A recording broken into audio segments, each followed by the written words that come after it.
Vlada će donijeti tu odluku u srijedu, kojom bismo jednokratno isplatili umirovljenicima, dakle jednokratno novčano primanje, radi ublažavanja posljedica uzrokovanih epidemijom COVID-19.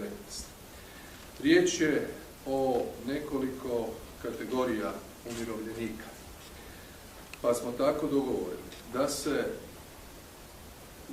onim korisnicima mirovine kojima je iznos ukupnog mirovinskog primanja do 1500 kuna, dakle najmanje mirovine, da im se isplati jednokratno novčano primanje u iznosu od 1200 kuna.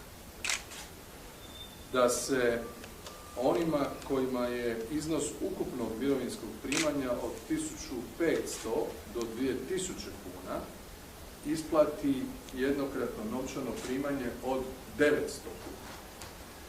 Da se onima kojima je iznos ukupnog mirovinskog primanja od 2000 do 3000 kuna iznos jednokratnog novčanog primanja isplati u iznosu od 600 kuna. I konačno onima kojima je iznos ukupnog mirovinskog primanja između 3000 i 4000 kuna da im se isplati jednokratno novčano primanje u iznosu od 400 kuna.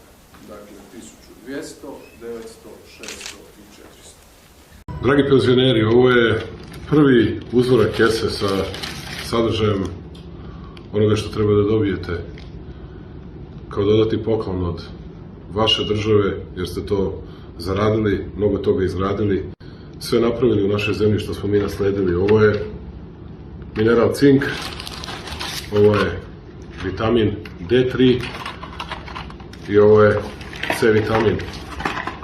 Svi dobri i vitamini i minerali za jačanje imunoloških funkcija, za snaženje vašeg organizma. To je još jedan mali poklon države, ne računajući onih 2 puta po 30 evra plus 50 evra koji će biti samo za penzionere, ukupno 110 evra. Ovo je još jedan mali znak pažnje zbog svega onoga što ste vi uradili za našu zemlju.